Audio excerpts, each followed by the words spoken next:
நாளிது. புதிய இதயமும் புதிய ஆவியும் அணியும் நேரமிது. மலையென எழுவோம், அணியென திகழ்வோம், ஆண்டவர் இயேசுவை புகழ்வோம். அலையென எழுவோம், அணியென திகழ்வோம், ஆண்டவர் இயேசுவை புகழ்வோம். புதிய வானகமும் புதிய வையகமும் மலரும் நாளிது.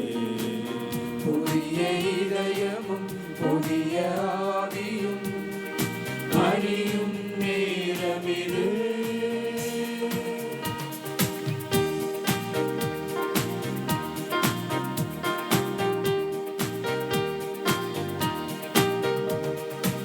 இறைவனின் சொந்த பிள்ளைகள் நாம், இறையரசின் குருத்துவ குலமும் நான்.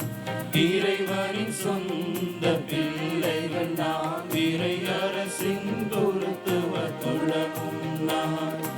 உரிமை வாழ்விலே நம்மை அழைத்தார், இந்த உலக வாழவே நம்மை பணித்தார். உறவின் பாவங்கள் நாம் அமைப்போம், இங்கு உருகும் விழிகளை நாம் துடைப்போம். உருகும் விழிகளை நாம் துடைப்போம். புதிய வானகமும் புதிய வையகமும் மலரும் நாளிது. புதிய இதயமும் புதிய ஆவியும் அணியும் நேரமிது.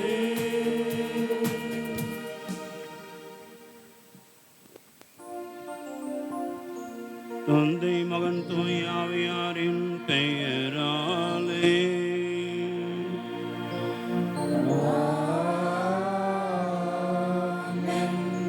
நம் ஆண்டவராகிய இயேசு கிறிஸ்துவின் அருளும் கடவுளின் அன்பும் தூய ஆவியாரின் தோழமையும் உங்கள் அனைவரோடும் இருப்பதாக.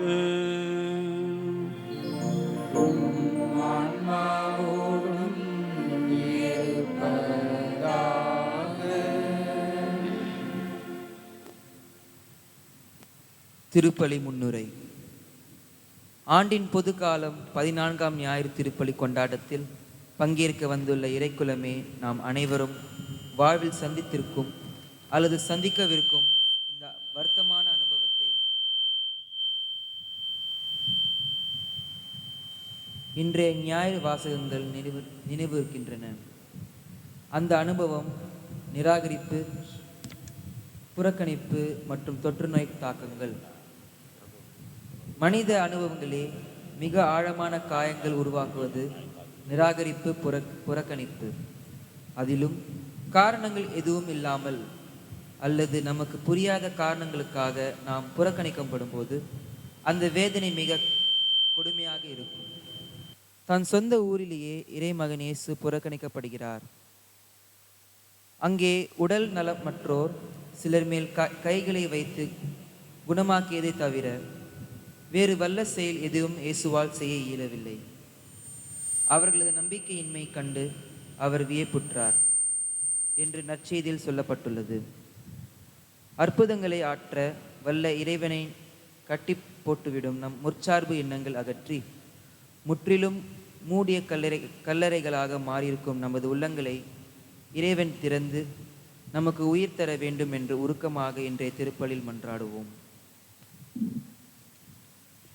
நாம் இந்த தூய மறு நிகழ்வை தகுதியான உள்ளத்தோடு கொண்டாடும்படியாக தடையாக இருக்கிற நமது குற்றங்களுக்காக குறைகளுக்காக மனவருத்தப்பட்டு ஆண்டவரிடத்திலே மன்னிப்பை கேட்போம்.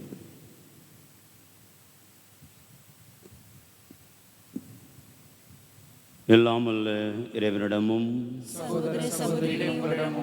நான் பாவியை ஏற்றுக்கொள்கிறேன். ஏனெனில் சிந்தனையாலும் சொல்லாலும் செயலாலும் கடமையில் தவறியதாலும் பாவங்கள் பல செய்தேன். என் பாவமே, என் பாவமே, என் பெரும் பாவமே. ஆகையால் எப்பொழுதும் கன்னியான தூய மரியாதையும் வானதூதர் புனிதர் அனைவரையும் சகோதர சகோதரிகளே உங்களையும் நம் இறைவனாகிய ஆண்டவரிடம் எனக்காக வேண்டிக் கொள்ள மன்றாடுகிறேன். எல்லாம் இறைவன் மீது இரக்கம் வைத்துள்ள குற்றம் குறைகள் எல்லாம் மன்னித்து நம்மை நிலை வாழ்வுக்கு அழைத்து செல்வாராக.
உன்னதங்களிலே கடவுளுக்கு மாட்சி உண்டாகுக. உலகினிலே நல்மனதோருக்கு அமைதியும் உண்டாகுக. புகழ்கின்றோம் யாம் உம்மையே, வாழ்த்துகின்றோம் இறைவனே. உமக்கு ஆராதனை புரிந்து உம்மை மாட்சிப்படுத்துகின்றோம் யாம். உமது மேலான மாட்சியின் பொருட்டு உமக்கு நன்றி கூறுகின்றோம். ஆண்டவராகிய இறைவனே, இறைவனாக விண்ணரசே, ஆற்றல் அனைத்தும் கொண்ட இலங்கும் வல்ல தந்தை இறைவனே, ஒரே மகனாக உதித்த ஆண்டு இயேசு கிறிஸ்து இறைவனே, ஆண்டவராகிய இறைவனே, இறைவனின் திருச்செம்மறியே, தந்தையினின்று என்றென்றுமாக உதித்த இறைவன் மகனே நீ. உலகின் பாவம் போக்குபவரே, நீரும் மீது இறங்குவே. உலகின் பாவம் போக்குபவரே, நீரும் மன்றாட்டேற்றருள்வே.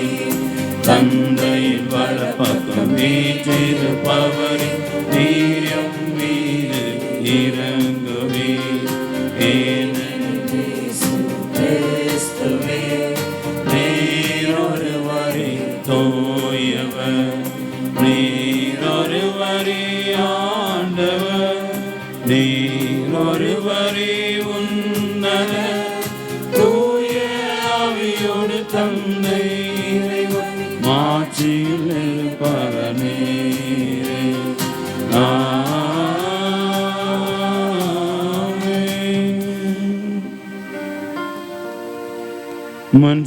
மன்றாடுவோமாக.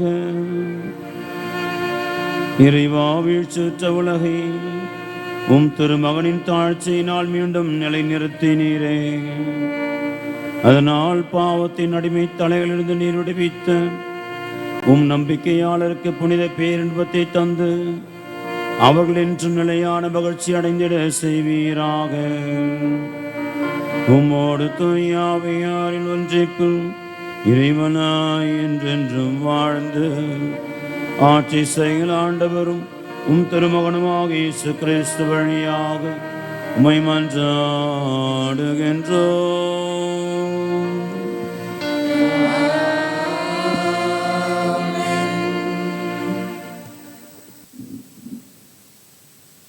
முதல் வாசகம்.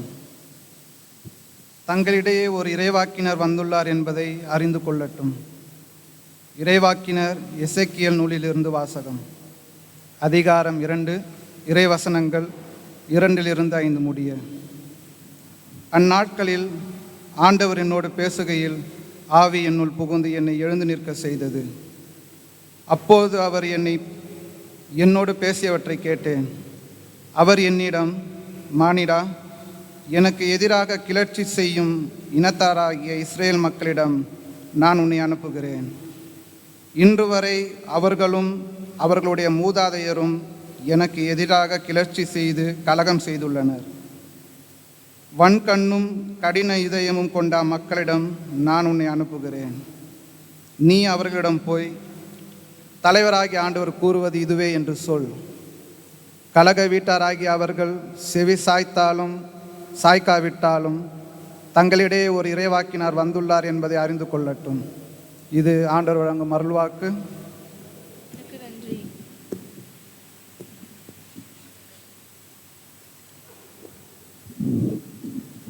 பதிலுரை பாடல். பல்லவி. ஆண்டவரே, எமக்கு இறங்கும் வரை எம் கண்கள் உம்மையே நோக்கியிருக்கும். ஆண்டவரே, எமக்கு இறங்கும் வரை என் கண்கள் உம்மையை நோக்கியிருக்கும்.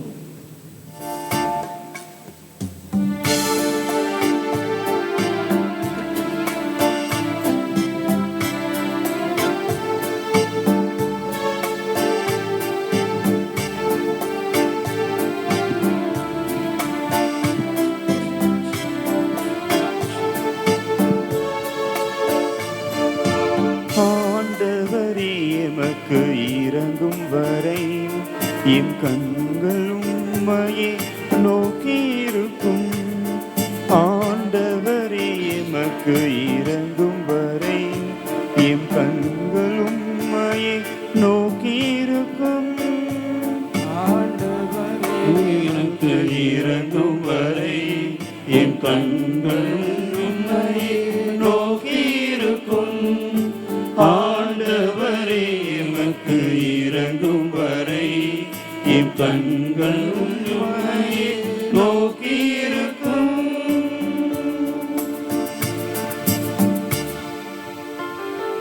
விண்ணுலகில் வீற்றிருப்பவரே, உம்மை நோக்கியே என் கண்களை உயர்த்தியுள்ளேன்.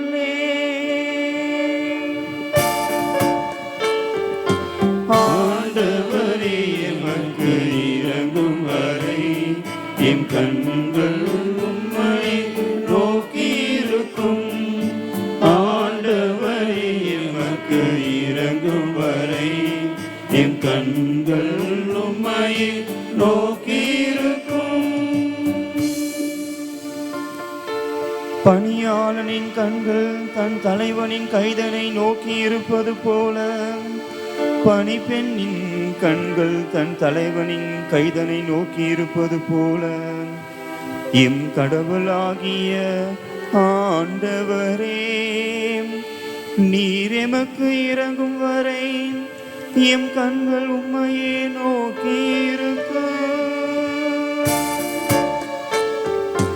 ஆண்டவரே, எமக்கு இறங்கும் வரை எம் கண்கள் உம்மையே நோக்கியிருக்கும். ஆண்டவரே, எமக்கு இறங்கும் வரை எம் கண்கள் உம்மையே நோக்கியிருக்கும். எங்களுக்கு இறங்கும் ஆண்டவரே, எங்களுக்கு இறங்கும். அளவுக்கு மேலே நாங்கள் இகழ்ச்சி அடைந்து விட்டோம். இன்பத்தில் திளைப்போரின் வசைமொழி போதும். இருமாந்த மனிதரின் பழி சொல்லும் போதும். ஆண்டவரே, எமக்கு இறங்கும் வரை எம் கண்கள் உம்மையே நோக்கியிருக்கும். ஆண்டவரே, எமக்கு இறங்கும் வரை எம் கண்கள் உம்மையே நோக்கியிருக்கும்.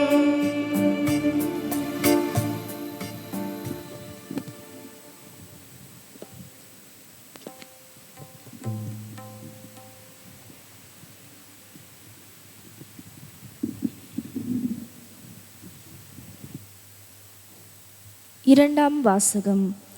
நான் வலுவின்மையை பற்றித்தான் மனமுவந்து பெருமை பாராட்டுவேன். அப்பொழுது கிறிஸ்துவின் வல்லமை என்னுள் தங்கும். திருத்தூதர் பவுல் கொரிந்தியருக்கு எழுதிய 2ஆம் திருமுருகத்திலிருந்து வாசகம். அதிகாரம் 12, இறைவார்த்தைகள் 7-10 முடிய.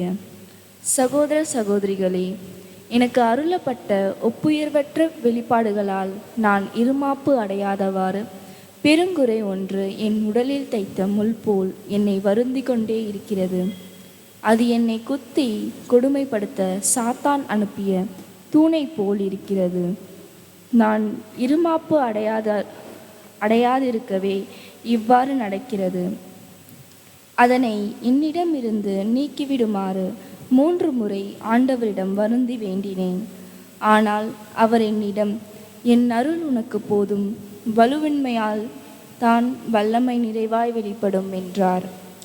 ஆதலால் நான் என் வலுவின்மையை பற்றி தான் மனமுவந்து பெருமை பாராட்டுவேன். அப்பொழுது கிறிஸ்துவின் வல்லமை என்னுள் தங்கும்.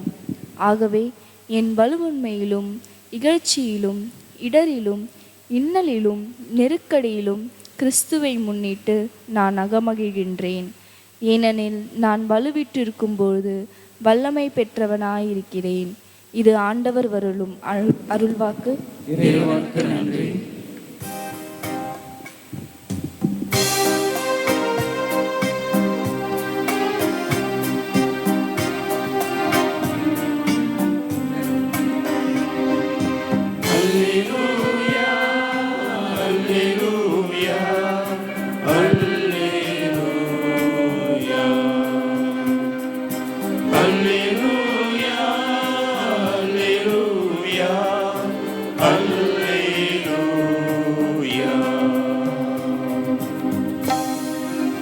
ஆண்டவருடைய ஆவி என் மேல் உள்ளது.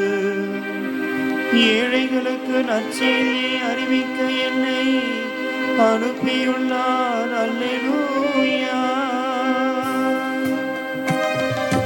அல்லேலூயா, அல்லேலூயா, அல்லேலூயா.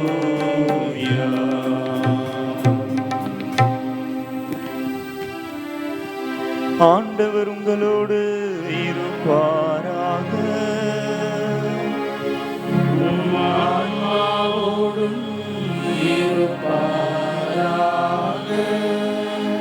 மார்க்கு எழுதிய தூய நற்செய்தியிலிருந்து வாசகம்.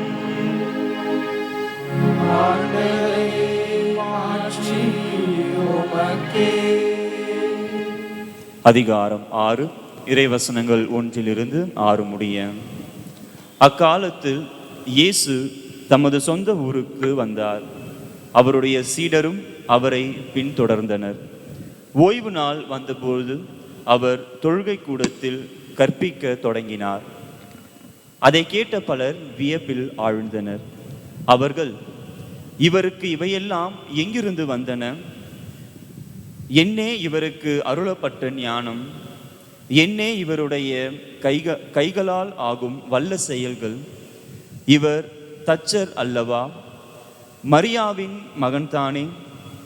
யாக்கோப்பு, யோசேப்பு, யூதா, சீமோன் ஆகியோர் இவருடைய சகோதரர் அல்லவா? இவர் சகோதரிகள் இங்கு நம்மோடு இருக்கிறார்கள் அல்லவா என்றார்கள். இவ்வாறு அவரை ஏற்றுக்கொள்ள அவர்கள் தயங்கினார்கள். இயேசு அவர்களிடம், சொந்த ஊரிலும் சுற்றத்திலும் தம் வீட்டிலும் தவிர மற்றெங்கும் இறைவாக்கினர் மதிப்பு பெறுவர் என்றார். அங்கே உடல் நலமற்றோர் சிலர் மேல் கைகளை வைத்து குணமாக்கியதை தவிர வேறு வல்ல செயல் எதையும் அவரால் செய்ய இயலவில்லை. அவர்களது நம்பிக்கையின்மையை கண்டு அவர் வியப்புற்றார். அவர் சுற்றிலும் உள்ள ஊர்களுக்கு சென்று கற்பித்து வந்தார்.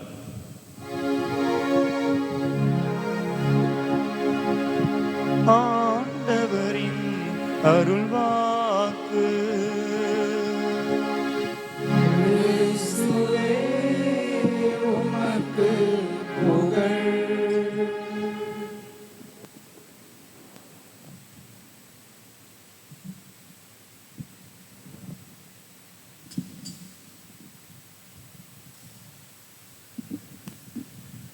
கிறிஸ்துவுக்குரிய சகோதர சகோதரிகளே,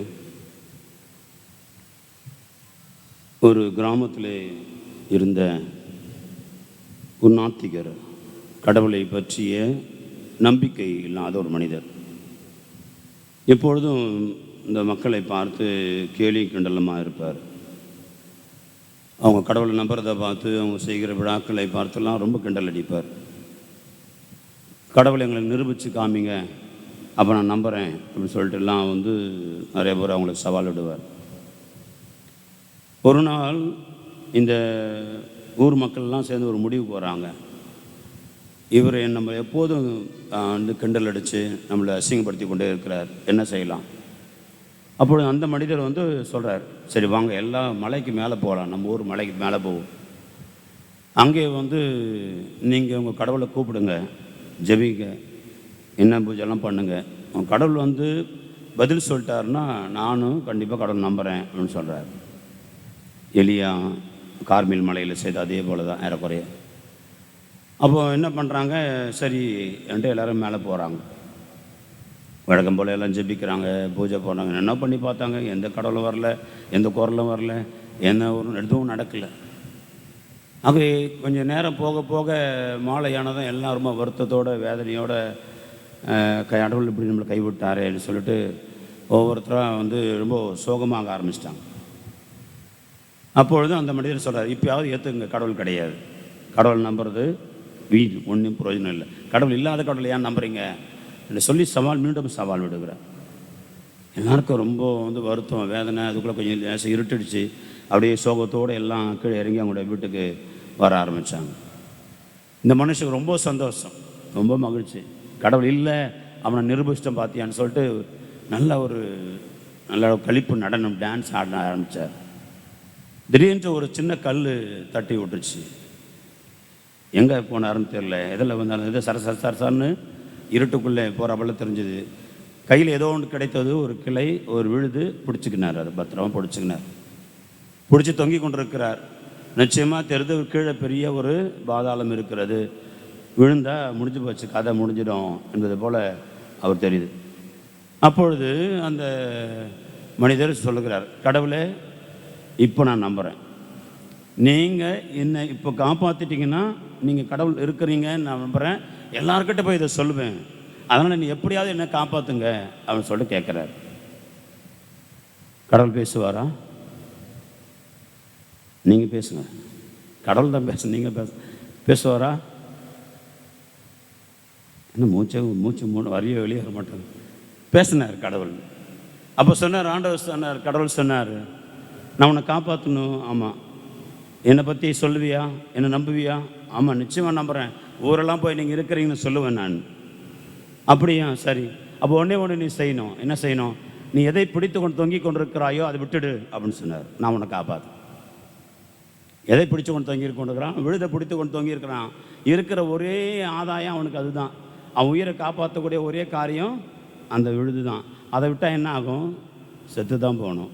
ஆண்டவர் என்ன சொன்னார், கடவுள் என்ன சொன்னார், எதை பிடித்து கொண்டிருக்கிறாயோ அதை விட்டு விடு, நான் உனக்கு காப்பாற்றேன்னு சொன்னார்.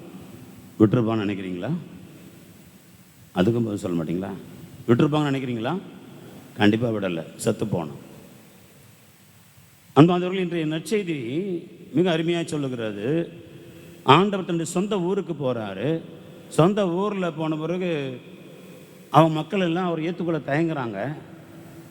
அப்பொழுது ஒரு சிலரை அவர் குணமாக்கியதை தவிர வேறு யாரையும் அவர் குணமாக்கவில்லை. ஏன்னு சொன்னால் அவருடைய நம்பிக்கையின்மையை கண்டு அவர் வியப்புற்றார். இங்கே ரொம்ப அருமையாக வசனம், அதாவது மார்க் நற்செய்தி 6:6 சொல்லப்படுகிறது, அவர் எந்த வல்ல செயல்களையும் அவரால் செய்ய இயலவில்லை. அன்பார்ந்தவர்கள், யோசித்து பாருங்கள், கடவுளால் இயலாத காரியம் ஏதாவது இருக்கா? சென்ற வாரங்களில் வாஸ்தவம், ரொம்ப வயது முதிர்ந்த ஆபிரகாம் சாராவுக்கு சொல்கிறார், ஆண்டவர் சொல்கிறாரு, அடுத்த முறை வரும்போது உனக்கு குழந்தை இருக்கும். சாரா சிரிக்கிறான். ஏன் சாரா சிரிக்கிற? கடவுளாக இயலாதது எதுவும் உண்டோ என்று வந்தவங்க கேட்குறாங்க. அந்த தூதர்கள் கேட்குறாங்க. ஐயோ, பயந்துட்டு நான் சிரிக்கலைன்னு சொல்கிறாங்க. அப்போ அந்த தூதர்கள் சொல்கிறாங்க, கடவுளால் இயலாதது எதுவும் உண்டோ?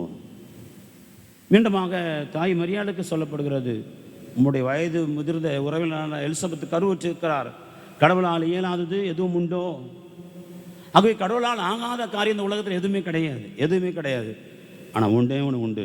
இன்றைய நற்செய்தி சொல்லுகிறது, நீங்கள் நம்பிக்கை இல்லைன்னா உங்களை எதுவுமே செய்ய முடியாது. அவர் எந்த ஒரு வல்ல செயலும் செய்ய இயலவில்லை, அவரால் முடியாது. அவரால் முடியாத ஒரு காரியம் ஒன்று இருக்குதுன்னா அது ஒன்றே ஒன்று தான், உங்களுடைய நம்பிக்கையின்மையினால் வெளிப்படுகிற காரியங்கள். நீ எதை நம்பலையோ அதை ஒன்று செய்ய மாட்டார், செய்ய முடியாது அவரால். எதை விசுவசிக்கலையோ அதை செய்ய முடியாது அவர். ஆகவே நாம் விசுவசிப்பதை மட்டுமே பெற்றுக்கொள்ள முடியும். நிறைய பேர் பார்த்தீங்கன்னா இந்த கொரோனா காலத்தில் உள்ள பிரச்சனைனா இந்த பயத்துலேயும் அச்சத்துலேயும் என்ன பண்ண எப்போதுமே அந்த ஒரு உயிருக்கான அந்த ஒரு பயத்தில் நாம் அப்படியே முடங்கி போயிருக்கிறோம். எங்கே பாரு ஒரு ஒரு நெகட்டிவ் எனர்ஜி, எதிர்மறையான எண்ணங்கள் தான் பரவி கொண்டிருக்கிறது. எல்லார் மனசுலேயும் ஒரு எதிர்மறையான எண்ணம், பயம். நிறைய பேருக்கு பயம். ஒரு சிலர்லாம் ரொம்ப ஐயோ நான் செத்துருவேன்னு பயப்பட நிறைய பேர் இருக்கிறாங்க. ஆக அன்பார்ந்தவர்களே, ஆண்டவர் நமக்கு எந்த வயலில் செய்யலை, என் வீட்டில் செய்யலை, என் வீட்டில் எந்த ஒரு குணமளிக்கலை, எந்த ஒரு நல்ல காரியம் நடக்கலை அப்படின்னு சொன்னால் இந்த நற்செய்தி சொல்லுகிறது, அவரால் செய்ய இயலவில்லை, நான் செய்ய அனுமதிக்கலைன்னு அர்த்தம். ஏன்னா அங்கே நம்பிக்கையின்மை அதிகமாக இருக்கும், எதிர்மறை எண்ணங்கள் அதிகமாக இருக்கும். எல்லாம் ஏதாவது சொல்லுவாங்க, எப்படி இருக்கிறீங்க, ஏதோ இருக்கிறாங்க, என்ன ஆச்சு, ஏதோ போச்சு, என்ன எப்படி போகுது, அது எப்படி போதும். எப்போ பாரு நெகட்டிவாகவே பேசிக்கொண்டு இருக்கிற, எதிர்மறையாகவே பேசுகிற பகிர்ந்து கொள்ளுகிற காரியம். ஒரு சிலர்லாம் நம்ம ஃபோன் பண்ணிட்டா போதும், அவங்க ஃபோன் பண்ணிட்டா போதும், எப்படா வைப்பாங்க, ஒரே புலம்பெல்லாம் இருக்கும். கடைசியாக சொல்லுவாங்க, நான் புலம்பியே கஷ்டப்படுத்துகிறேன்ல உங்களை. ஆமாம், அதையும் சொல்லுவாங்க. உற்சாகத்தோடு பேசுகிற, நம்பிக்கையோடு பேசுகிற, பகிர்ந்து கொள்ளுகிற அந்த காரியங்கள் குறைந்து கொண்டு இருக்கிறது. இப்பொழுது அது குறைந்து கொண்டே இருக்கிறது. ஆண்டவர் சொல்கிறாரு, அங்கே செய்ய இயலவில்லை, எந்த ஒரு காரியமும் அங்கே செய்ய இயலவில்லை என்று சொல்லுகிறார். அதோடைய விளைவு என்ன அப்படின்னு சொன்னால், ரெண்டு காரியம் அதோடைய விளைவு. ஒன்று, நம்பிக்கை இல்லாதனால அவர் குணப்படுத்த முடியவில்லை, நம்மளை குணப்படுத்த முடியாமல் போயிடுச்சு ஒன்று. இரண்டாவது, அவரை புறக்கணித்தார்கள். அன்பார்ந்தவர்களே, எரேமியா புத்தகம் 2வது பிரிவு 12வது வசனம் இப்படி சொல்லுகிறார். எரேமியா 2:12, வானங்களே இதை கண்டு திடுக்கிடுங்கள், அஞ்சி நடுங்கி திகைத்து நில்லுங்கள்.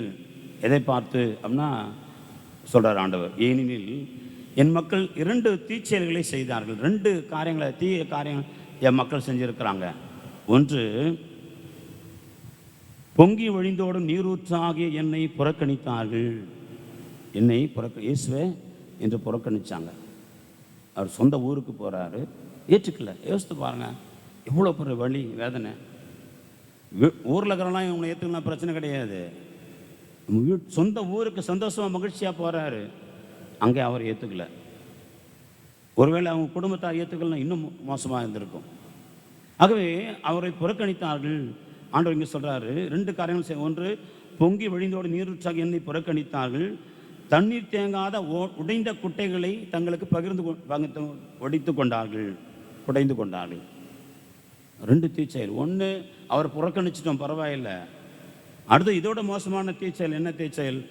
தண்ணீர் தேங்காத உடைந்த குட்டைகளை தங்களுக்குள் குடைந்து கொண்டார்கள். என்ன உழைச்சாலும் நிற்காது, என்ன சேமித்து வச்சாலும் நிற்காது, எவ்வளோ கொள்ளடிச்சு வச்சாலும் நிற்காது, எல்லாம் அதுவான் போய்க்கினே இருக்கும். ஏன்னா ஓட்டக்குட்டை, என் வீடு ஓட்டக்குட்டையாக இருக்கும். நானே குடைந்து கொண்டது, கடவுள் கொடுக்கல, நானே குடைந்து கொண்ட ஒரு ஓட்டை குட்டையாக என் வீடு இருக்கும். ஏன்னா அங்கே நம்பிக்கை இல்லை, கடவுள் மீது ஆழ்ந்த நம்பிக்கை இல்லை.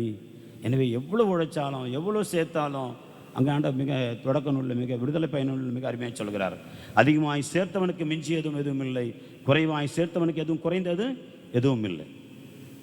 மண்ணா உழுதுனோடனையும் எல்லாம் ஓடி போய் சனிக்கிழமை மட்டும்தான் வரும், ஞாயிற்றுக்கிழமை வராது. இல்லை, அது உங்களுக்கு சனிக்கிழமை தான் ஓய்வு நாள். வெள்ளிக்கிழமை வரும், சனிக்கிழமை வராது. அப்போ என்ன பண்ணாங்க, அடுத்த நாளை சேர்த்து வைக்கணும். ஒரு சிலர் இன்னும் ஆசை, அப்படியே இன்னும் 10 பேர் வேண்டிய சேர்த்து வச்சுக்குது. மறுநாள்லாம் அழுகி போச்சு, எல்லாம் ஒன்றுமே இல்லாமல் அழுகி போச்சு. அதான் ஆண்டவர் சொன்னார், அதிகமாய் சேர்த்தவனுக்கு மிஞ்சியது எதுவும் இல்லை, குறைவாய் சேர்த்தவனுக்கு குறைவுபட்டது எதுவும் இல்லை. ஓட்டை குட்டைகளை நாம் உங்களை குடைந்து ஏற்படுத்தி கொண்டிருக்கிறோம். எனவே எந்த ஆசீர்வாதமும் நம் குடும்பத்தில் இருக்கிறது கிடையாது, எந்த ஒரு நல்லது நம்ம குடும்பத்தில் இருக்கிறது கிடையாது, யாரும் குணம் பெறுவது கிடையாமல் அது போகிறது. அன்பார்ந்தவர்கள், யோசித்து பார்ப்போம். ஆண்டவர் 2 தீச்செயல்களை இந்த மக்கள் செய்திருக்கிறார்கள். நாம் எப்படிப்பட்டவர்களாக இருக்கிறோம்? மீண்டுமாக எசேயா புத்தகத்தில் மிக அருமையாய் ஆண்டவர் சொல்கிறார், காளை தன் உடைமையாளை தெரிந்து கொள்வது. 1வது பிரிவு 3வது வசனம் வாசிக்கிறோம். காளை தன் உடைமையாளை தெரிந்து கொள்கிறது, கழுதை தன் தலைவன் தனக்கு தீனி போடும் இடத்தை தெரிந்து கொள்கிறது. ஆனால் இஸ்ராயேலே என்னை அறிந்து நீயோ என்னை அறிந்து கொள்ளவில்லை. தன் சொந்த மக்கள் தன்னை அறிந்து கொள்ளவில்லை. மீண்டுமாக ஆண்டவர் சொல்கிறாரு, கேடுகட்ட இந்த மக்கள் ஆண்டவரை புறக்கணித்து விட்டார்கள், இஸ்ராயலின் தூயவரை அவமதித்து விட்டார்கள். சரி, அதனால் என்ன விளைவு வந்துச்சு? ஏற்கனவே சொன்னேன், குணப்படுத்த முடியாமல் போயிடுச்சு. அப்புறம் ஆண்டவர் இயேசு நம்ம அங்கே எந்த ஒரு வெள்ள செயலையும் செய்ய முடியாமல் போயிடுச்சு. அப்பொழுது மீண்டுமாக எசேயா சொல்கிறாரு, 6வது வசனம், உங்கள் தலையெல்லாம் வடுக்கள், இதயமெல்லாம் தளர்ச்சி, நம்பிக்கை இழந்து போகணும். இதயத்தில் தளர்ச்சி, நம்பிக்கை இல்லாமல் போயிட்டோம், சோர்ந்து போயிருக்கிறோம், தளர்ந்து போயிருக்கிறோம். அதான் சொல்கிறார் ஆண்டவர். அங்கே நம்பிக்கை, அவரை புறக்கணிச்சதுனால, நம்பிக்கை இல்லாததுனால இதயத்தெல்லாம் தாழ்ச்சி, உள்ளங்கால் முதல் உச்சந்தலை வரை உங்கள் உடலின் நலமே இல்லை, சுகமே கிடையாது, நீங்கள் நல்லாவே இல்லை அப்படின்னு சொல்கிறார் ஆண்டவர். உச்சந்தலையில் உள்ளங்கால் வரை உங்களுக்கு நலமே கிடையாது, நீங்கள் நல்லாவே இல்லை, எல்லாம் நோயாக இருக்கிறீங்க, பயந்து போயிருக்கிறீங்க, இதயத்தில் தளர்ச்சியோடு இருக்கிறீங்க, கொஞ்சம் கூட நம்பிக்கை இல்லாமல், ஒரு உறுதி இல்லாமல், தைரியம் இல்லாமல் இருக்கிறீங்க. ஏனென்றால் இஸ்ராயலின் ஆண்டவரை, தூயவரை நீங்கள் புறக்கணிச்சிட்டீங்க, அவர் வேண்டாம்னு தூக்கி போட்டீங்க. அது எதனால் வந்துச்சு? அங்கே மீண்டுமாய் சொல்லப்படுகிறது, அங்கேயே நாம் வாசிக்கிறோம், அங்கேயே நம்பிக்கை இன்மை, விசுவாசமின்மை.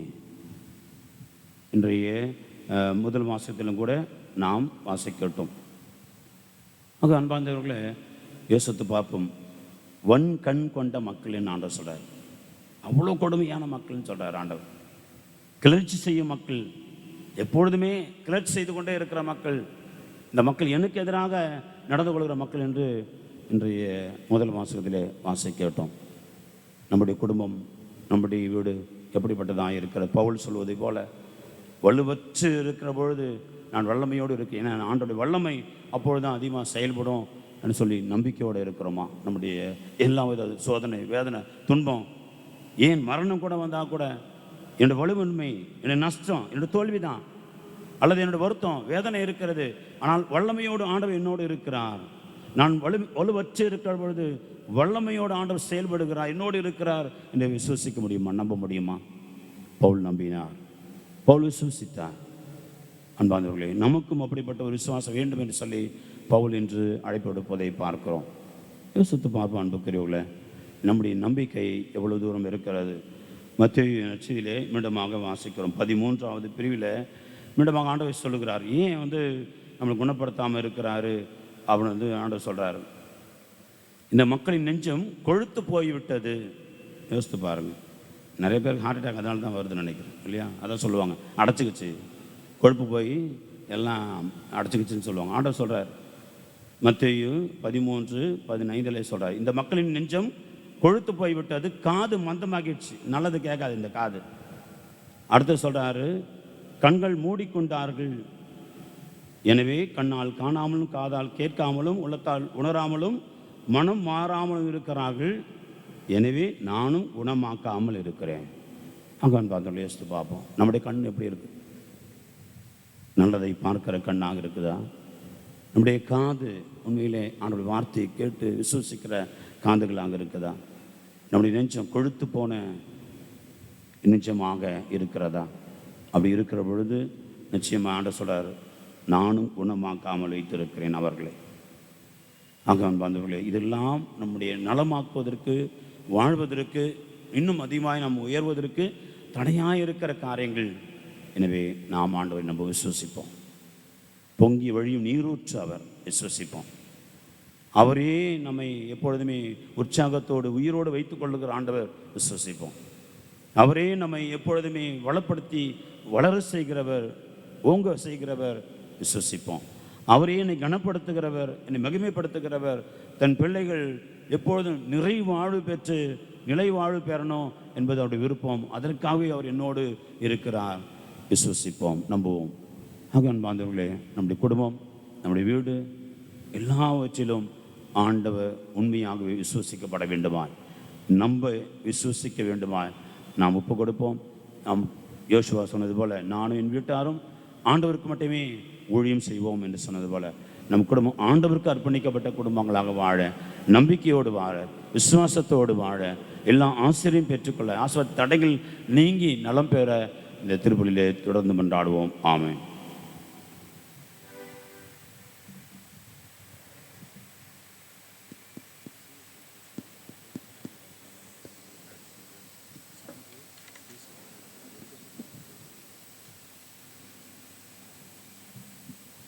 ஒரு சின்ன அறிவிப்பு. TN 22 BE 3735 சாண்ட்ரோ அந்த கார் யாருது? அந்த கார் எடுக்க சொல்கிறாங்க, கொஞ்சம் எடுத்துடுங்க.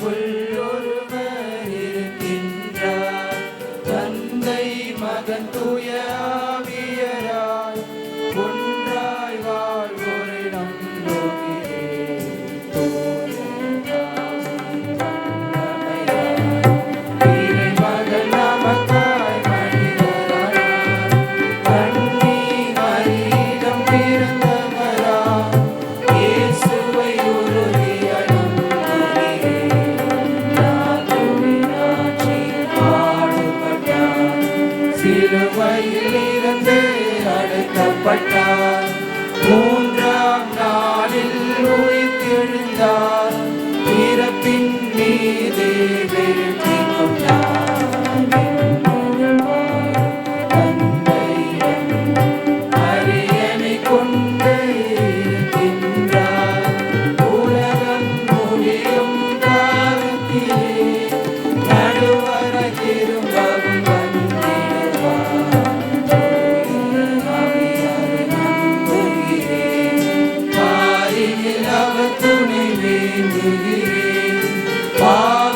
மன்னிப்பு தூய்மை பெற்று பரிகார வாழ்வில் நிலைத்திடுவேன். உழைப்பதை நம்புகிறேன், புனிதர்கள் உறவை நம்புகிறேன், உடலின் உயிர்ப்பை நிலை வாழ்வை உறுதியுடனே நம்புகிறேன்.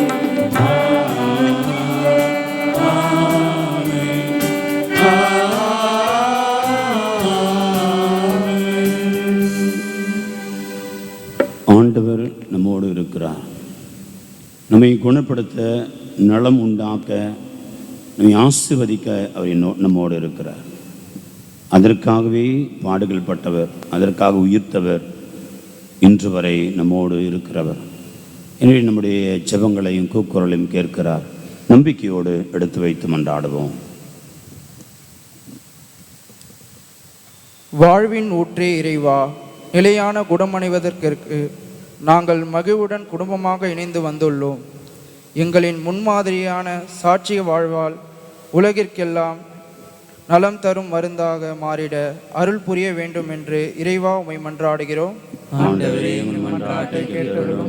கருணை கடலே இறைவா, நிராகரிப்பு, புறக்கணிப்பு, நோயின் தாக்கம் போன்ற காரணங்களால் இச்சமூகத்தில் இருந்து விலகி வாழும் ஏழை எளியோர்கள், கைவிடப்பட்ட பெற்றோர்கள், அனாதை மீண்டும் அன்பின் உறவில் இணைந்திடவும் புதிய வாழ்வு பெறவும் அருள் புரிய வேண்டும் என்று இறைவா உம்மை மன்றாடுகிறோம்.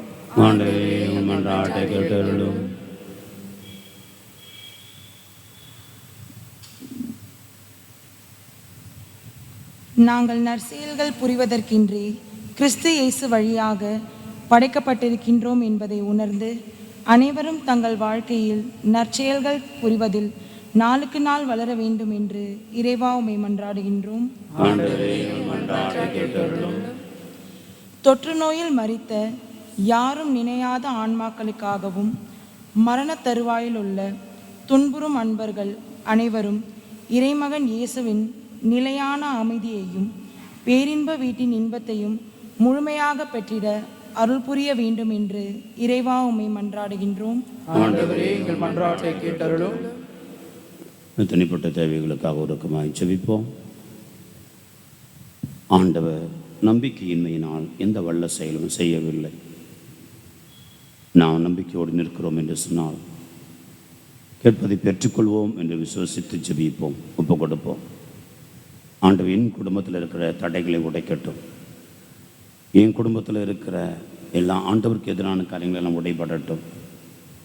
ஆண்டவர் என்னை இன்னும் அதிகமாய் தன் நலன்களால் ஆசிர்வதிக்கட்டும். தன்னுடைய வல்லமைமிக்க திருக்கரத்தினால் இம்பிட்டில் இருக்கிற ஒவ்வொருவரையுமாய் ஆசிர்வதிக்கட்டும். இதயத்தில் தளர்ந்து போயிருக்கிற, இதய தளர்ச்சி அடைந்து அச்சத்திலும் பயத்திலும் வாழ்ந்து கொண்டிருக்கிற ஒவ்வொரு சகோதரன் சகோதரிக்கும் ஆண்டவர் உற்சாகத்தோடு வல்லமையோடு உறுதிப்பாட்டை கொடுக்க வேண்டுமாய் மன்றாடுவோம். உடலில் ஏற்பட்டிருக்கிற நோய்களை ஒப்பு கொடுப்போம்.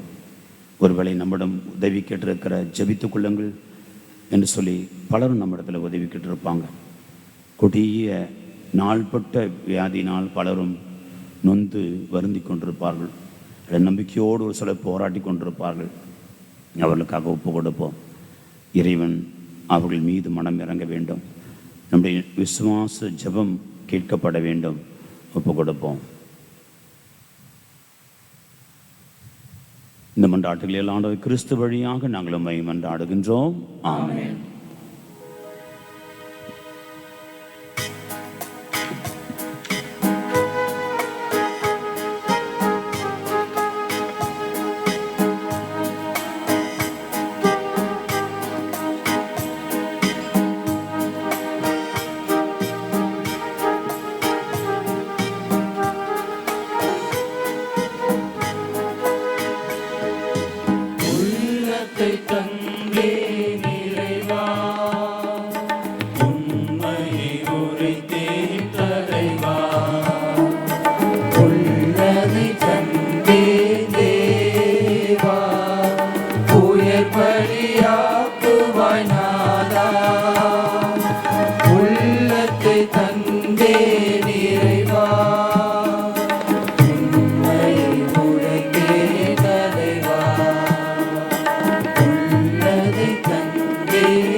சகோதர சகோதரி, உங்களுடைய தினமான இந்த பலி எல்லாமல்ல தந்தையாக இறைவனுக்கு ஏற்றதாகும்படி மன்றாடுங்கள்.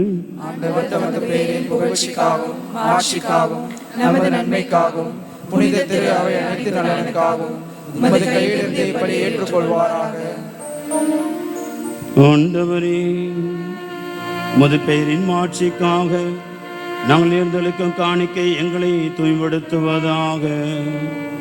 விண்ணக வாழ்வுக்குரிய நற்செயல் புரிவதில் நாங்கள் நாளுக்கு நாள் முன்னேறி செல்வோமாக. எங்கள் ஆண்டவராக கிறிஸ்து வழியாக உம்மை மன்றாடுகின்றோம்.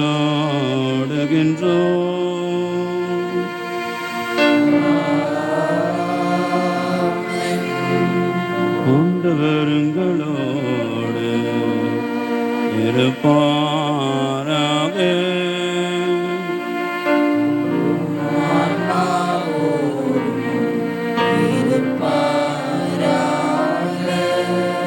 எங்களை மேலே எழுப்புங்கள்.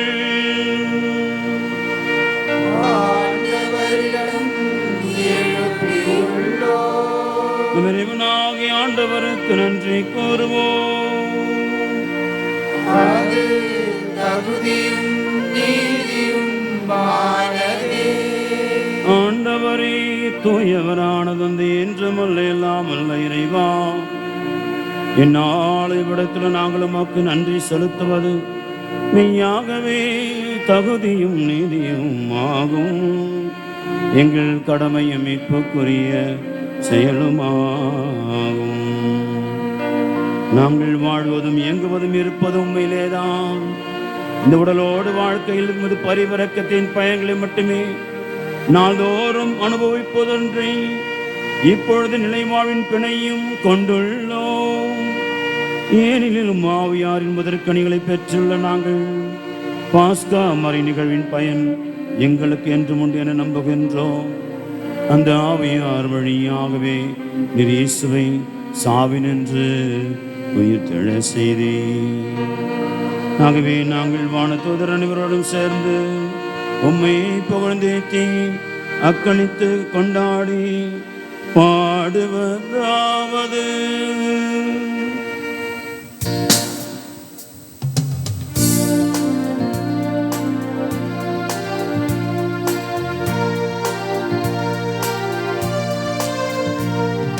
தூயவர் தூயவர் தூயவர் வான்படைகளின் கடவுளம் ஆண்டவர். விண்ணகமும் மண்ணகமும் உமது மாட்சியால் நிறைந்துள்ளன. உன்னதங்களிலே ஓசன்னா, உன்னதங்களிலே ஓசன்னா.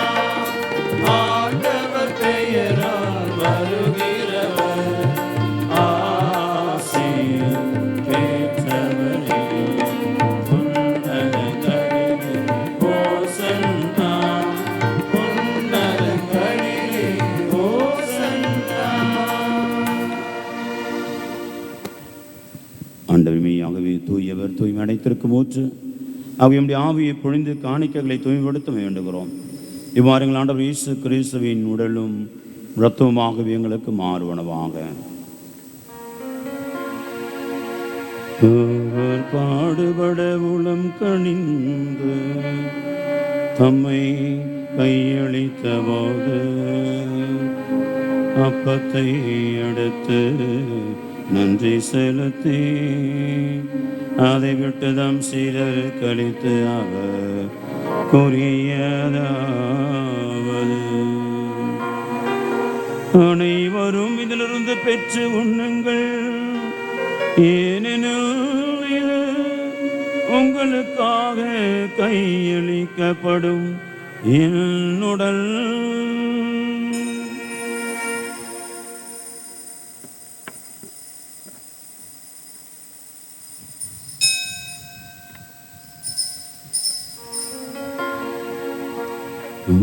வண்ணமே இரவிருந்தை அருந்தியபின் கிண்ணத்தையும் எடுத்து மீண்டும் மக்கு நன்றி கூறி தம் சீடருக்கு அளித்து அவர் கூறியதாவது, அனைவரும் இதிலிருந்து பெற்று பருகுங்கள். ஏனெனில் இது புதிய நிலையான உடன்படிக்கைக்குரிய இரத்தத்தின் கிண்ணம். இது பாவ மன்னிப்புக்கென்று உங்களுக்காகவும் பலருக்காகவும் சிந்தப்படும். இதை என் நினைவாக செய்யும்.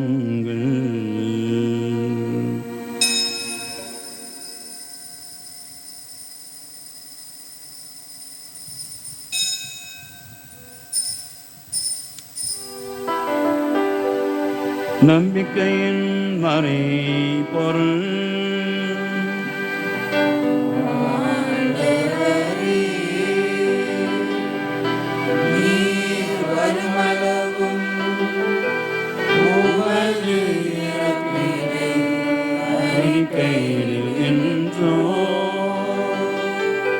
உமது உயிர்ப்பினையும் எடுத்துரைக்கின்றோம்.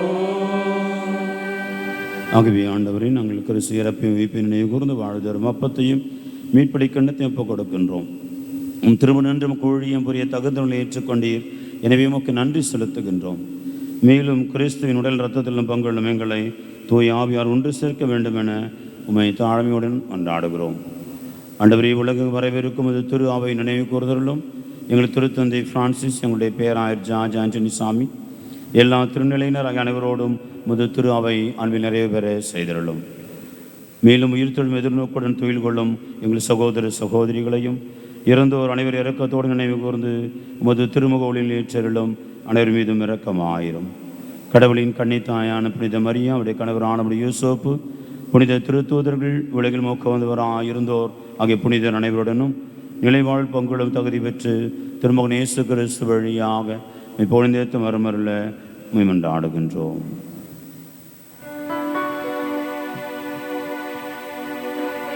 இவர் வழியாக இவரோடு வரும் எல்லாமல்ல இறைவனாகிய தந்தையே, தூய ஆவியாரில் ஒன்றைப்பில் எல்லா புகழும் ஆட்சியும் என்றென்றும் உமக்கு உரியதே.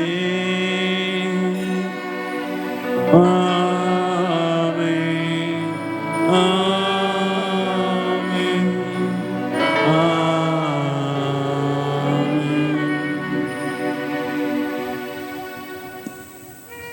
பொங்கிய வழியும் நீருற்றாக என்னை அவர்கள் புறக்கணித்தார்கள். எசையா சொல்லுகிறார், தூயவரை, இஸ்ராயல் தூயவரை, ஆண்டவரை புறக்கணித்தார்கள். திருப்பலியில் ஒரு சில நேரங்கள்லாம் அப்படி நடக்கும். ஒரு சில சின்ன சின்ன காரியம்தான் நம்ம உணர்ந்து செய்ய மாட்டோம், ஆனால் எதேச்சியாக வரும். எப்படி எழுந்தேற்ற நேரத்தில் கூட செல்ஃபோனில் எடுத்துகிட்டு வெளியே போய் பேசிட்டு எழுந்துட்ட முடிஞ்ச பிறகு உள்ளே வரவங்க நிறைய பேர் இருக்கிறாங்க. செஞ்சுக்கிறோமா இல்லையா? நான் செய்யலை சாமி, நல்லா உங்களை பற்றி சொல்கிறேன். அப்படி செய்வது என்னது? வேணுமென்று ஆண்டவரை புறக்கணிப்பதற்கு ஒரு வெளிப்பாடு. மனசுக்குள்ளே நீங்கள் அப்படி செய்ய மாட்டீங்க, வேணுன்னே ஆண்டவரை புறக்கணின்னு நினைக்க மாட்டீங்க. ஆனால் அவங்க வெளிப்பாடு, உங்களுடைய செயல் எப்படி இருக்குது? அவரை அவமதிப்பதாக இருக்கிற, புறக்கணிப்பதாக இருப்பது. இப்போ அது வியாதி ஆகி போச்சு, செல்ஃபோன் வியாதி. எப்போ வந்தாலும் உடனே அட்டன் முடியும். நீ எங்கே வேணா இருந்துங்க, பூசையில் இருக்கலாம், ஜபத்தில் இருக்கலாம், உடனடியாக அவசரமான ஒரு அழைப்பு. அட்லீஸ்ட் குறைந்த அந்த எழுந்தேற்ற நேரம், அந்த முக்கியமான நேரங்கள்லையாவது அப்பயாவது நான் சொல்கிறது கொஞ்சம் நம்ம அதை நம்ம உணர்ந்து செயல்பட முடியுமா யோசிப்போம். அடுத்தது பார்த்திங்கன்னா, கேட்டலினா என்கிற ஒரு சகோதரிக்கு தாய்மறியால் ஒரு வெளிப்பாடு கொடுக்குறாங்க. திருப்பலியில் என்ன நடக்குதுன்னு. அப்போது திருப்பலியில் செய்யக்கூடாத ஒரு காரியத்தை செய்கிறாங்க. அது முக்கியமாக ஆண்களுக்கு தான் அதை சொல்கிறாங்க. ஆண்களுக்கு வழக்கமாக அந்த பழக்கம் ஒன்று என்னதுன்னா, நல்லா கையை கட்டி நிற்போம் இல்லையா திருப்பலியில். அப்படி நிற்காதீங்க அப்படின்னு சொல்கிறாங்க. தாய்மறியால் அந்த சகோதரிக்கு சொல்லி கொடுத்துருக்குறாங்க. திருப்பலி நேரத்தில், ஜெப நேரத்தில் கைகளை கட்டி கொண்டு நிற்காதீங்க. ஏன்னா என்ன அர்த்தம்னா, நீங்கள் கடவுளை புறக்கணிக்கிறீங்க அர்த்தம். கடவுளை ஏற்றுக்கலைன்னு அர்த்தம். எதை ஒன்றா நடக்கட்டும், எனக்கு பிரச்சனை இல்லை, நான் அப்படி தான் நிற்பேன் என்பது போல் நாம் நிற்கிறோம் என்பதாக பொருள்படும். அது ஒரு அடையாளம், அவ்வளோதான். மனசுக்குள்ளே ஒரு அப்படி இருக்காது, ஆனால் ஒரு அடையாளம் வெளிதான். இப்போ உதாரணமாக ஏன் நம்ம கும்பிட்றோம், ஏன் முட்டி போடுறோம், ஏன் எழுந்து நிற்கிறோம், அதெல்லாம் ஒரு அடையாளம். நம்ம பங்கெடுக்கிறோம் என்பதற்கான ஒரு அடையாளம், அர்த்தப்படுத்துகிறது. அதுபோல் மாதா அம்மா அந்த சகோதரிக்கு சொல்கிறாங்க. அது முக்கியமாக ஆண்களுக்கு சொல்கிறாங்க. கைகட்டி நிற்பது, ஜெப நேரத்தில், திருப்பலி நேரத்தில் கைகளை கட்டி கொண்டு இருப்பது ஆண்டவருக்கு பிடிக்காது. அது அந்த நேரத்தில் செய்யக்கூடாது அப்படின்னு சொல்கிறாங்க. இப்படி ஒரு சில காரியங்கள் நம்ம நேரடியாக ஆண்டவரை புறக்கணிக்கிற காரியங்களாக இருக்கும். உணர்ந்து ஒப்பு கொடுப்போம். வல்லமையில் ஆண்டவர் பிரசன்னம் நம்முடைய மத்தியில் இருக்கிறது. உணமளிக்கக்கூடிய ஆண்டோடைய பிரசன்னம் நம்முடைய மத்தியில் இருக்கிறது. நம்மை உயிர் கொடுத்து உருவாக்கி உயர்த்துகிற ஆண்டோடைய பிரசன்னம் நம்முடைய மத்தியில் இருக்கிறது. பணிந்த உள்ளத்தோடு, தாழ்ச்சியான உள்ளத்தோடு, பவுளை போல வேதனையோ வலியோ துன்பமோ இடரோ பசியோ பட்டினியோ வேதனையோ மரணமோ சாவோ எது வந்தாலும் சரி, நான் ஆண்டவர் என்னோடு இருக்கிறேன், வல்லமையுள்ள என்னோடு இருக்கிறேன் நம்பிக்கையோட வாழத்துக்கு ஒப்பு கொடுப்போம். கரங்களை விரித்து மன்றாடுவோம். விண்ணுலகில் இருக்கிற எங்கள் தந்தையே, முதுபையே தூயதென போற்றப்பெறுக, உமது ஆட்சி வருக, உமது திருவுளம் விண்ணுலகில் நிறைவேறுவது போல மண்ணுலகிலும் நிறைவேறுக. எங்கள் அன்றாட உணவை இன்று எங்களுக்கு தாரும். எங்களுக்கு எதிரான குற்றம் செய்தவர்களை நாங்கள் மன்னித்துள்ளது போல எங்கள் குற்றங்களை மன்னியும். எங்களை சோதனைக்கு உட்படுத்தாதேயும், தீமையிலிருந்து விடுவித்தருளும். ஆண்டவரே, தீமை அனைத்திலிருந்து எங்களை விடுவித்து எங்கள் வாழ்நாளில் அமைதியை கனிவோடு அருளும் மன்றாடுகிறோம். உமது இரக்கத்துதவியான எங்கள் பாவத்துடன் எப்போது விடுதலை பெற்று யாதொரு கலக்கமின்றி நலமாய் இருப்போமாக. நாங்கள் எதிர்நோக்கி இருக்கும் பேரின்பத்திற்காகவும் மீட்பராக இயேசு கிறிஸ்துவின் வருகைக்காகவும் காத்திருக்கின்றோம். ஏனெனில் ஆட்சியும் வல்லமையும் மாட்சியும் என்றென்றும் உமதே. ஆண்டவராக இயேசு கிறிஸ்துவை அமைதி உங்களுக்கு விட்டு செல்கிறேன், என் அமைதி உங்களுக்கு அளிக்கிறேன் என்று திரு தூதர்களுக்கு விழுந்தீரேன். எங்கள் பாவங்களை பாராமல் இந்த திரு அவை நம்பிக்கையை கண்ணோக்கி திருவுளத்திற்கு ஏற்ப அமைதியும் ஒற்றுமையும் அளித்தருள்வீராக. என்றென்று வாழ்ந்து ஆட்சி செய்கின்றவர் நீரே. ஆமென். ஆண்டுடைய அமைதி என்றும் உங்களோடு இருப்பதாக. இறைவன் தருகின்ற அமைதியை ஒருவர் மற்றவரோடு பகிர்ந்து கொள்வோம்.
திருமகனை தந்தையின் திருவுள்ளப்படி தூய் ஆவியான ஒத்துழைப்பால் மது இறப்பின் வழியாக உலகுக்கு வாழ்வழித்து இந்த புனிதமிக்க உடனால் இரத்தத்தை நம்மளை எல்லா குற்றங்களிலிருந்தும் தீமை அனைத்து விடுவித்து நாங்கள் என்றும் உடைய கட்டளைகளில் கருத்தோன்றி நிற்க செய்தலும் நாங்கள் ஒரு பொழுதும் உம்மை விட்டு பிரியவிடாதேயும்.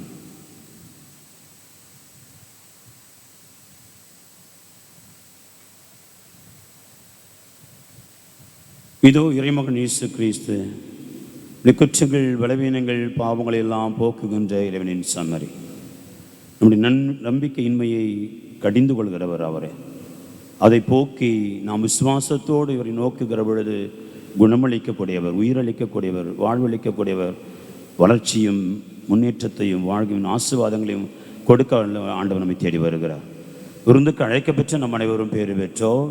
ஆண்டவரே, நீர் என்னிடத்தில் எழுந்தருளி வர நான் தகுதியற்றவன். ஆனால் ஒரு வார்த்தை மட்டும் சொல்லியருளும், என் ஆன்மா நலமடையும். கிறிஸ்துவின் திருரத்தமை காத்து நிலை வாழ்வளிப்பதாக. ஆமென்.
மண்டிடுவோம்.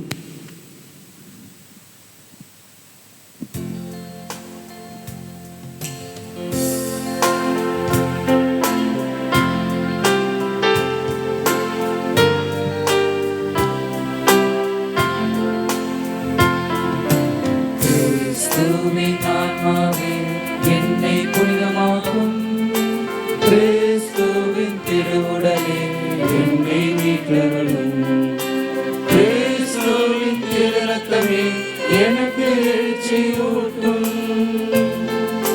கிறிஸ்துவின் விழாவின் தண்ணீரே என்னை கழுவிடுமே, கிறிஸ்துவின் பாடுகளை என்னை தேற்றிடுமே. ஓ நல்ல இயேசுவே, எனக்கு செவிசாயும்.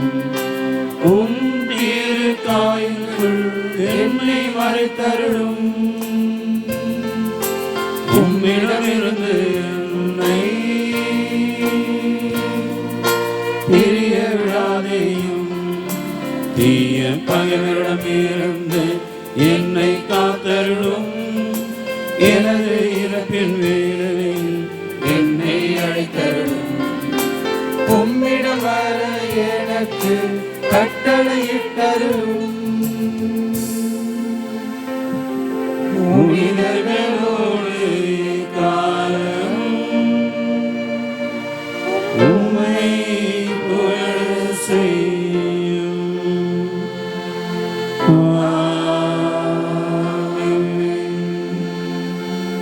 அமர்வோம். அறிவிப்புகள். இன்று பொதுக்காலம் 14வது ஞாயிறு. இன்றைய நாளிலே நம்முடைய பாடக்குழுவை சார்ந்த பிள்ளைகள் வழிபாட்டை நடத்தி கொடுத்தார்கள். அவர்களுக்கு வாழ்த்துக்கள், செபங்கள். வருகின்ற வாரம் திருவழிபாட்டை முதல் இந்த திருப்பலியை தலைமையேற்று வழிநடத்துகிறவர்கள் லூர்து மாதா அன்பிய இறை மக்கள். ஆகவே அந்த பொறுப்பாளர்கள் அதற்குரிய ஏற்பாடை செய்ய அன்போடு கேட்டுக்கொள்ளப்படுகிறார்கள். அன்பானவர்கள், இந்த மீண்டுமாக இந்த லாக்டவுன் பிறகு மீண்டுமாக நம்முடைய ஆலயங்கள் திறந்து வைக்கப்பட்டிருக்கிறது. எல்லா வார நாட்களிலும் காலை 6:30 மணிக்கு திருப்பலியானது நடைபெறும், வெள்ளிக்கிழமை தவிர மற்ற எல்லா வார நாட்களிலும். ஆகவே வெள்ளிக்கிழமை அன்று காலை 6 மணிக்கு திருப்பலி, மற்ற நாள் 6:30 மணிக்கு. வெள்ளிக்கிழமை மட்டும் காலை 6 மணி திருப்பலி. அதேபோன்று மதியம் 11 மணி திருப்பலி. மீண்டுமாக மாலை 6 மணி திருப்பலியானது நடைபெறும் வருகின்ற வெள்ளிக்கிழமை. இன்னும் நிலைமைகள் சீரடையும் சொன்னால் அது பிறகு ஆராதனைகள் நம்ம சேர்த்துக்கொண்டே போகலாம், வழிபாடுகளை சேர்த்து கொள்ளலாம். ஆகவே அதிகமான வழிபாடுகள் நம்ம கூட்டம் அதிகமாக கூட வேண்டாம் என்பதற்காக இந்த ஏற்பாடு. ஞாயிற்றுக்கிழமை வழக்கம்போல் காலை 6:30 மணிக்கும் மறுபடியும் காலை 6:30 மணிக்கு இரண்டாவது ஆங்கில திருப்பலியும் நடைபெறும். தமிழிலும் ஆங்கிலத்திலும் திருப்பலி நடைபெறும். மாலை திருப்பலி நடைபெறாது என்பதை தெரிவித்துக் கொள்கிறோம். அன்பார்ந்தவர்களே, நம்முடைய பிள்ளைகளுக்கு புது நன்மை வழங்குகிற விழாவானது ஏற்பாடு செய்யப்பட்டிருக்கிறது. அது நம்முடைய திருவிழா நேரத்தில் கொடுப்பதாக இருந்தோம், ஆனால் அதற்கான சூழ்நிலைகள் இல்லை. எனவே ஏற்கனவே ஒரு 15 பிள்ளைகள் தங்களுடைய பெயர்களை பதிவு செய்திருக்கிறார்கள். ஆகவே மீண்டுமாக ஒரு சிலருக்கு தெரியவில்லை என்று இப்பொழுது அறிவிப்பு செய்கிறோம். வருகின்ற வாரத்திலிருந்து அதற்கான தயாரிப்பு வகுப்புகள் ஆரம்பமாக இருக்கிறது. எனவே 10 வயது அல்லது அதை நிரம்பி இருக்கிற பிள்ளைகள் அந்த புதுநன்மைக்காக தங்களை தயாரித்து கொள்ளலாம். ஆகஸ்ட் மாதம் ஏறக்குறைய அந்த 15ஆம் தேதி தாய்மார்களுடைய விண்ணேற்பு நாளில் கொடுக்கலாம் என்று நினைத்திருக்கிறோம். எனவே அதற்குள்ளே நாம் பிள்ளைகளை தயாரிக்க வேண்டியிருக்கிறது. எனவே அந்த புதுநன்மைக்காக தயாரோடு இருக்கிற பிள்ளைகள் தங்களுடைய பெயர்களை பங்கு அலுவலகத்தில் அவர் சகோதரிடத்தில் பதிவு செய்து கொள்ளுமாறு உங்களை அன்போடு கேட்டுக்கொள்ள. அன்பார்ந்தவர்களை, தவக்கால நம்ம ஒருத்தல் முயற்சியாக தசம பாகம் என்று சொல்லி கவரை கொடுத்தோம். தசம பாகம் சின்ன பின்னமாக போச்சுன்னு நினைக்கிறேன். ஏன்னா மொத்தம் நம்முடைய பங்கு குடும்பம் ஏறக்குறைய 360 பேர் இருக்கிறோம் எல்லாரும் சேர்த்து. ஆனால் திரும்பி வந்த கவர் 140 தான். எனக்கு கவர் கொடுத்தது நஷ்டமாகி போச்சு. அது தெரில, அது ஒருவேளை நீங்கள் கோயிலை விட மற்ற இடத்துல தாராளமாக இருப்பீங்க போல், அதனால் எந்த முயற்சியும் ஏன் எடுக்கலன்னு தெரில. ஒரு சில அன்பியங்களும் ரொம்ப ரொம்ப போர் ரெஸ்பான்ஸ். ஒருவேளை இதுக்கப்புறம் நீங்கள் கொடுத்தாவோட வாங்கிக்குவோம், அது வேறு விஷயம். ஏன்னா அது வந்து பிள்ளைகளுடைய, ஏழை பிள்ளைகளுடைய கல்வி நிதிக்காக மட்டுமே சேகரிக்கப்படுகிற ஒரு தொகை. ஆனாலும் கூட கொடுத்தவர்கள் மிகுந்த தாராள உள்ளத்தோடு மிக அருமையாக ஆண்டவருக்கு ஏற்பட வகையில் கொடுத்துருக்குறாங்க. எனவே அதனுடைய தொகை 4,46,000 ரூபாய் வந்திருக்கிறார். அந்த தசோபாக அந்த கொடுத்தவர்களை காணிக்க 140 பேர் தான் கொடுத்துருக்குறாங்க. ஆனால் அதனுடைய தொகை 4,46,000. அது வந்து ஏற்கனவே பேங்க்கில் வைப்பு நிதியில் வைக்கப்பட்டிருக்கிறது. அது பிள்ளைகளுக்கான கல்வி உதவித்தொகைக்கு மட்டுமே பயன்படுத்தப்படும் என்பதை மீண்டும் தெரிவித்துக் கொள்கிறோம். அன்பு வந்தவர்களே, இந்த புதிய குடும்ப அட்டைகளை பெறாத அன்பியங்கள் நிறைய பேர் இருக்கிறாங்க. வந்து உடனடியாக அலுவலகத்தில் பெற்றுக்கொள்ளவும். ஒரு சிலருக்கு வந்து கார்டு வந்திருக்காது. ஏன்னு சொன்னால் நீங்கள் பழைய பாக்கி நிறைய வச்சுருப்பீங்க, 2 வருஷம் 3 வருஷம் கட்டாமலாம் நிறைய பேர் இருப்பீங்க. அவங்களாம் நேரடியாக நீங்கள் அலுவலகத்தை வந்து பார்த்து அதை செலுத்தி விட்டு, பழைய பாக்கியை செலுத்தி விட்டு புதிய அட்டைகளை பெற்றுக்கொள்ளலாம். மற்றவர்களாம் வந்து குடும்ப அட்டைகள் உங்கள் வீடுக்கு வந்து நினைக்கிறேன். வராதவர்கள் ஒருவேளை இருந்தால் தயவுசெய்து அன்பிய பொறுப்பாளர்கள் பெற்று கொடுக்கும்படியாக நம்மளோடு கேட்டுக்கொள்கிறோம். அன்பு வந்து பிரேம் அவர்கள் புதிய நிர்வாக தந்தையாக பொறுப்பேற்றுக் கொண்டிருக்கிறார்கள். ஃபாதர் நிறைய பேர் பார்த்துருப்பீங்க இல்லையா? அதனால் நம்முடைய பங்கின் சார்பாக அன்போடு தந்தை அவர்களை வரவேற்கிறோம். அவரை முறையாக வந்து பொறுப்பேற்பதெல்லாம் 1ஆம் தேதி முடிஞ்சிச்சு. எனக்கு 1 மாதம் அவர் படைசாயிட்டார். ஆனாலும் நமக்கு எல்லாருக்கும் தெரியாது, எல்லாரையும் தந்தை அவர்களுக்கு அறிமுகம் இல்லை. தந்தை அவர்கள் பன்னூர் என்கிற ஒரு கிராமத்திலிருந்து தன் பணியை முடித்து கொண்டு இங்கே வந்திருக்கிறாங்க. இப்பொழுது இங்கே வந்து நம்முடைய திருத்தலை நிர்வாக தந்தையாக பொறுப்பேற்றுக் கொண்டிருக்கிறார்கள். அகிலேன் அவர்கள் வந்து குருமடத்திற்கு பேராசிரியராக நியமிக்கப்பட்டிருக்கிறாரு. ஆகவே பூந்தமல்லி குருமடத்தில் அவர் ஊழிய பேராசிரியராக சென்றிருக்கிறார். எனவே 2 பேருடைய பணி சிறக்க நம்முடைய அனைவரும் சார்பாக வாழ்த்துக்களையும் ஜெபங்களையும் அன்போடு தெரிவித்துக் கொள்கிறோம். அன்பவர்களின் நம்முடைய யூடியூப் சேனல் இன்னும் அதிகமாக வளர வேண்டும் என்பதற்காக தந்தை அவர்கள் ரொம்ப முனைப்போடு செயல்படுறாங்க. அதுக்காக ஒவ்வொரு அன்பியத்திலையும் வந்து வாட்ஸ்அப் குரூப் ரெடி பண்ணியிருக்கிறாங்க. அந்த வாட்ஸ்அப் குரூப்னால நிறைய பேர் வந்து பயப்படுவீங்க. ஏன்னா யார் போகிறான்னு தெரியாது. பாட்டு வந்து நேரம் குரூப்பில் ஒரே மெசேஜ் 10 பேர் போட்டுன்னே இருப்பாங்க. அப்படிலாம் இல்லை. இங்கே திருத்தலத்தில் மட்டும்தான் நம்ம செய்தி போடுவோம், வேறு யாரும் போட மாட்டாங்க. நாங்கள் திருத்தலத்தின் சார்பாக திருத்தலேருந்து வர மறையுறையோ அல்லது திருப்பலியோ ஆராதனையோ அல்லது ஏதாவது முக்கியமான ஒரு அனௌன்ஸ்மெண்ட்டோ நாங்கள் குருக்கள் இங்கேருந்து செய்கிறது மட்டும்தான் உங்கள் வீட்டுக்கு வரோம், வேறு யாரும் அனுப்ப முடியாது. நீங்கள் நினச்சா கூட அதில் போட முடியாது இந்த வாட்ஸ்அப் குரூப்பில். ஆகவே வந்து எல்லா அன்பியத்துலேயும் வந்து அந்த வாட்ஸ்அப் குரூப்பை வந்து தயார் செஞ்சுருக்கிறோம். ஒருவேளை யாராவது இணைக்காமல் இருந்தாலும் இணைந்து கொள்ளுங்கள். திருத்தல மக்களுக்குன்னு திருத்தல மக்களுக்கு தனியாக ஒரு வாட்ஸ்அப் குரூப்பு அதை தயார் பண்ணியிருக்கிறாங்க. அந்த குரூப்பில் நீங்கள் வந்து உங்கள் பெயர்களை பதிவு செய்து கொள்ளலாம். அப்போ அதனால் வந்து உங்களுக்கும் இந்த திருத்தலத்தில் நடைபெறுகிற எல்லா நிகழ்வுகளும் வந்து சேரும்.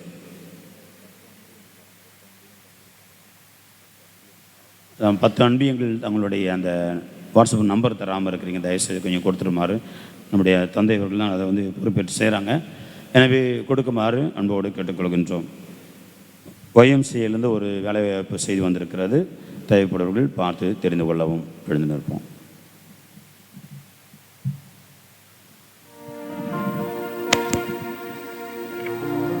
மன்றாடுவோமாக. ஆண்டவரே, மாண்புக்குரிய கொடைகளால் நிறைவேற்ற நாங்கள் உம்மை வேண்டுகின்றோம். அதனால் மீட்பளிக்கும் கொடைகளை நாங்கள் என்று பெற்றுக்கொள்ளவும் உம்மையுடைய ராது புகழ்ந்தேத்தவும் அருள்வீராக. எங்கள் ஆண்டவராகிய கிறிஸ்து வழியாக உம்மை மன்றாடுகின்றோம்.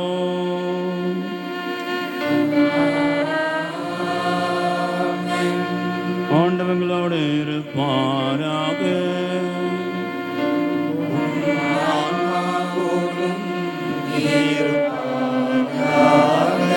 எல்லாம் வல்ல இறைவன் தந்தை மகன் தூயாவியார்களை ஆசீர்வதிப்பாராக.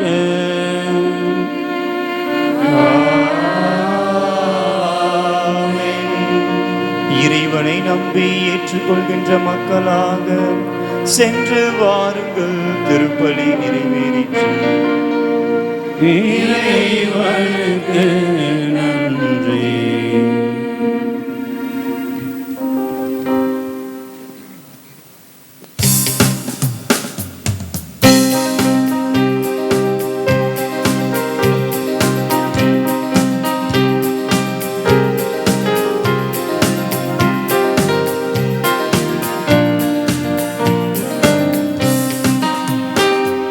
நாதத்தின் இனிமை பண்பாடுவோம், என்னாலுமே அன்னை புகழ் பாடுவோம். நெஞ்சத்தில் நிறைந்திடும் நல்லன்பிற்கு புகழ் பாக்கள் பாடிடுவோம்.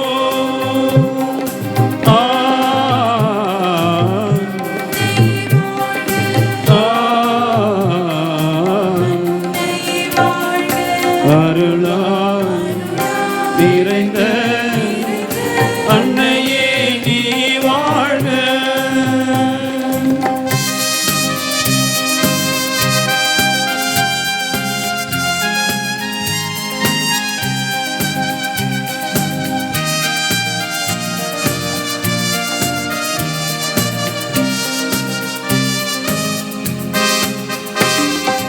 இறைவனின் திருவுளத்தை நிறைவேற்றிட மனமு வந்தார்.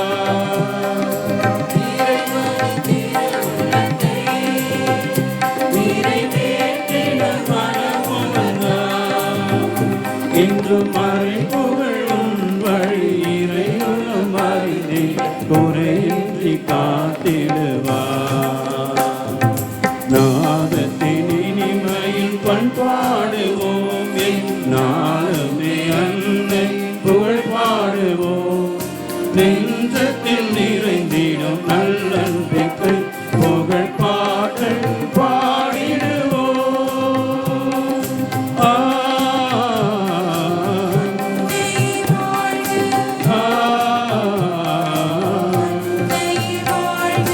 அருளாய் நிறைந்த அன்னை நீ வாழ்க.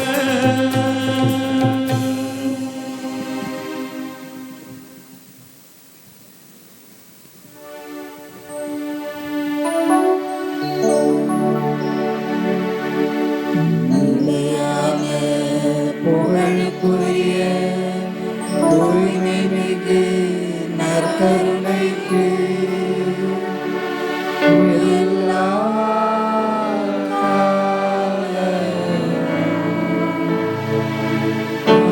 ஆராதனையும் புகழும் ஆட்சியும் உண்டாக தந்தை மகன் தூய ஆவியாரின் பெயராலே ஆமென்.